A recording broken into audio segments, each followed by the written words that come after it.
आणि शिवराज मोटेगावकरला 9 दिवसांची सीबीआय कोठडी सुनावण्यात आली आहे। नीट पेपर फुटी प्रकरणी मोटेगावकरला कोठडी देण्यात आली। दिल्लीच्या राउंज एव्हेन्यू कोर्टाकडून ही कोठडी सुनावण्यात आली आहे। मोटेगावकर आरसीसी कोचिंग क्लासेसचा संचालक आहे।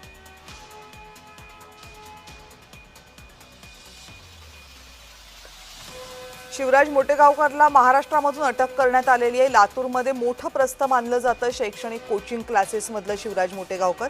मात्र नीटच्या पेपर फुटी प्रकरणाचे धागेदोरे जसजसे पुढे जात आहेत तसतसे आणखी नावं याच्यातनं समोर येत आहेत। महाराष्ट्रातल्या 2 प्राध्यापकांनंतर आता कोचिंग क्लासेस हे सीबीआयच्या रडारवर आहे। यापैकी पहिली अटक झालेली आहे ती आरसीसी कोचिंग क्लासेसचा संचालक शिवराज मोटेगावकर याची। त्यानंतर सीबीआयनं ट्रान्झिट रिमांड घेऊन त्यांना दिल्लीमधल्या राउंज एव्हेन्यू कोर्टामध्ये हजर केलं आणि न्यायालयानं त्यांना सीबीआय कोठडी सुनावली। आपले प्रतिनिधी अजय घोडके आता आपल्या सोबत आहेत या न्यायालयीन प्रक्रियेसंदर्भात आणखी माहिती देण्यासाठी। अजय,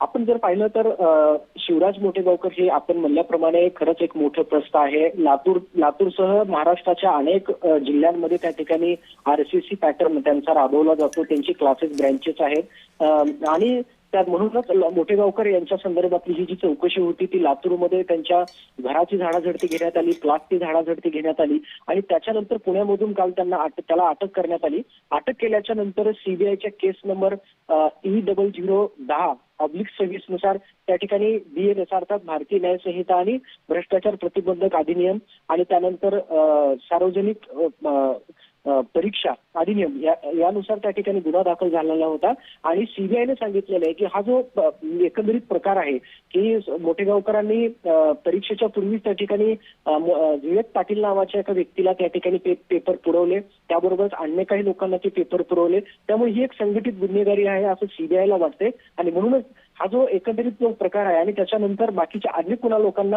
हे सगळे पेपर पुरवले या संदर्भातला तपास त्या ठिकाणी केला जात होता। परंतु या तपासाला शिवराज मोटेगावकर मदत करत नाही असं सीबीआयने सांगितलं आणि त्या ठिकाणी काल पुण्यामधून अटक करण्यात आली आणि आज कोर्टामध्ये हजर केला असता त्या ठिकाणी सीबीआयने 10 दिवसांची त्या ठिकाणी सीबीआय कोठडी दिलेली आहे। या सगळ्या तपासाच्या दरम्यान विवेक पाटीलच्या नंतर लातूरमधले किंवा अन्य कुठल्या बाहेरच्या व्यक्तींना हे सगळे पेपर पुरवले आहेत आणि हे जी पेपर फोडलेले त्याच्यामध्ये एनटीएच्या कुठल्या अधिकाऱ्यांचा सहभाग आहे का याचा तपास सुद्धा सीबीआय करणार आहे। त्याच्यामुळे हे एकंदरीत जे धागेदोरे आहेत ते अजून किती मोठ्या प्रमाणात पुढे जातात आणि या सगळ्या प्रकरणाची व्याप्ती मोठी होऊ शकते का हे सुद्धा आपल्याला पाहावं लागेल। धन्यवाद अजय, तुम्ही दिलेल्या सगळ्या सविस्तर माहितीबद्दल।